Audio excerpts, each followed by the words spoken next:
Ti è mai capitato di avere troppi limoni e non sapere come conservarli? Congelarli è il modo migliore per averli sempre pronti, anche dopo mesi. Se li hai comprati al supermercato, lavali bene. Spesso hanno una patina di cera. Immergili prima in acqua calda per qualche minuto, poi struffinali sotto l'acqua corrente e asciugali bene.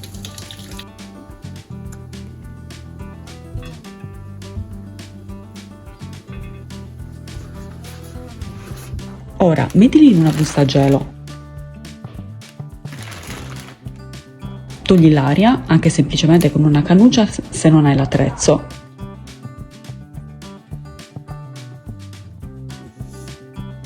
Si conservano in freezer fino a 5 mesi. Li puoi grattugiare direttamente da congelati.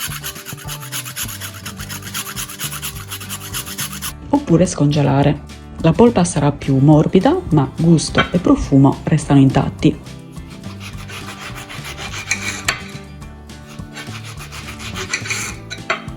Un'altra idea: tagliali a fette e congela le fettine, perfette per te, bibite e cocktail.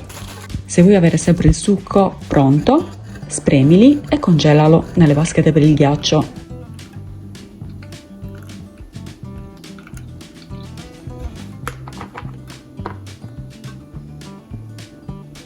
Le bucce non si buttano, io le congelo, quando ne ho abbastanza ci faccio una marmellata deliziosa. Sì, solo con le bucce. Le scongelo in acqua, le taglio a fettine e poi le trito grossolanamente. Le faccio bollire per 10 minuti, le scolo e aggiungo acqua pulita. Poi le lascio in ammollo tutta la notte. Il giorno dopo le metto in pentola con acqua, zucchero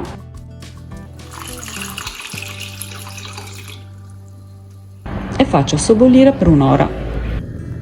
Il risultato è una marmellata profumata, perfetta, su pane dolci, gelati o anche per accompagnare i formaggi.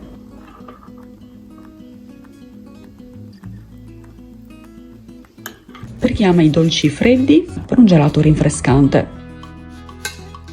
Tagliale.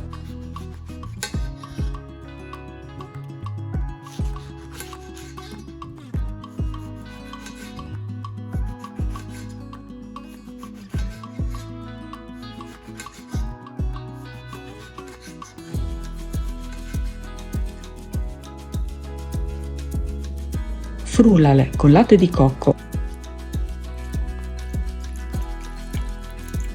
un po' di sciroppo d'acero o zucchero, filtra con un colino, versa nelle vaschette e congela. Una volta solidificato, frulla di nuovo.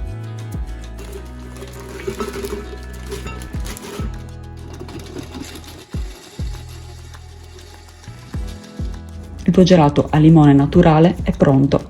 Dolce, profumato, zero sprechi.